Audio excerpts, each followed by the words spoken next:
کی ضرورت ہے. ہماری بیٹیاں اگر علم دین حاصل کرے گی تو یقیناً وہ اپنی زندگی کو پردے میں گزارے گی. ہمارے بیٹے جب علم دین حاصل کریں گے تو وہ راستہ چلے گا تو یقیناً وہ اپنے نگاہوں کو نیچے رکھتے ہوئے چلے گا. یقین مانے اگر مرد علم دین حاصل کرتا ہے وہ اپنے شوہر اپنے بیویوں کے حقوق کو ادا کرتا ہے. یا اگر کوئی ماں بہنیں اپنے علم دین حاصل کر لیتی ہے تو یقیناً وہ اپنے شوہروں کے حقوق کو پہچانتی ہے, اپنے بچوں کو شریعت اسلام کے مطابق اس کی پرورش کرتی ہے, اپنے ساس اور سسر کے حقوق کو ادا کرتی ہے.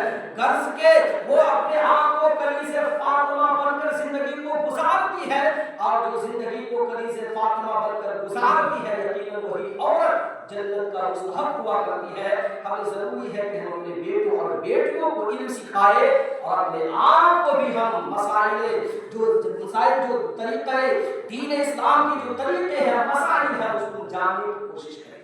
آخری بات, حضرت آدم علیہ السلام کو جب اللہ نے پیدا کیا ہے نا, رب تبارک و تعالی نے فرمایا وَإِذْ قَالَ رَبُّكَ لِلْمَلَائِكَةِ إِنِّي جَاعِلٌ فِي الْأَرْضِ خَلِيفَةً.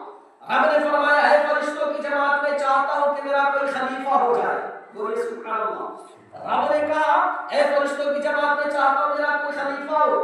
ہر آدمی چاہتا ہے کہ میرا کوئی وارثین ہو جائے, ہر ولی چاہتا ہے کہ میرا کوئی خلیفہ ہو, اور ایک دو نہیں بلکہ کئی خلیفے ہوا کرتے ہیں. یا رب نے کہا میں اپنا خلیفہ بنانا چاہتا ہوں. اللہ اکبر. فرشتوں کی جماعت ایک زندہ ہو کر کہا اے رب تبارک و تعالی میں تیری حمد و ثنا تو بیان کرتا ہی ہوں, میں تیری عبادت و ریاضت تو کر ہی رہا ہوں, یہ خلیفہ بنانے کی کیا ضرورت ہے. اللہ میرے آقا علیہ السلام کے دیوانوں, اللہ تبارک و تعالی نے حضرت آدم کو اپنا خلیفہ بنا دیا.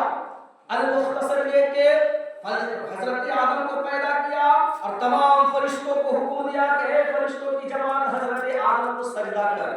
حضرت آدم کو سجدہ کر.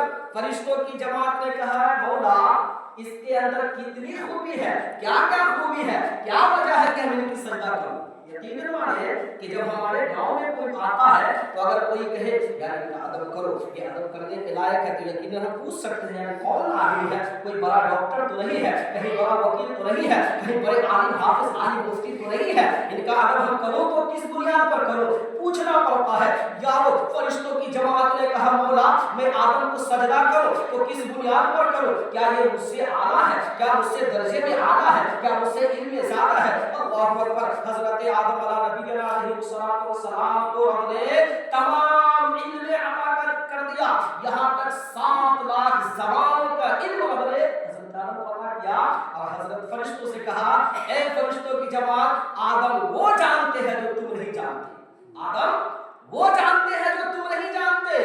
اس لیے آدم کو رب نے تمام علم عطا کر دیا تھا, اور تمام فرشتوں نے حضرت آدم علیہ السلام کو یکجہت ہو کر سجدہ کیا.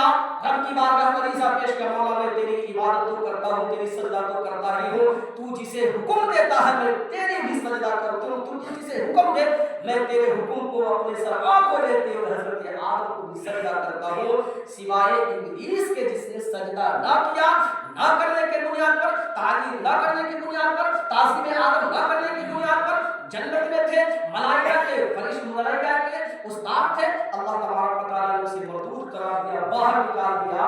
اب میں پوائنٹ کی بات, آدم علیہ السلام کو اللہ نے کیوں فرشتوں سے کہا کہ تم سجدہ کرو, سجدہ کرو, کیا وجہ تھی؟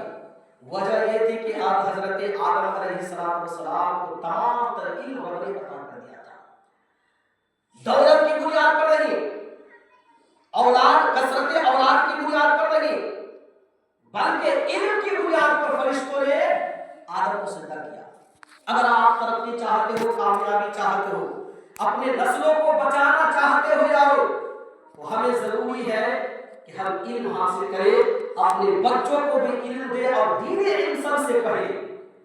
جب تک بچہ علم دین نہیں سیکھے گا اپنے آپ کو نہیں پہچان سکتا, اپنے رب کو نہیں پہچان سکتا.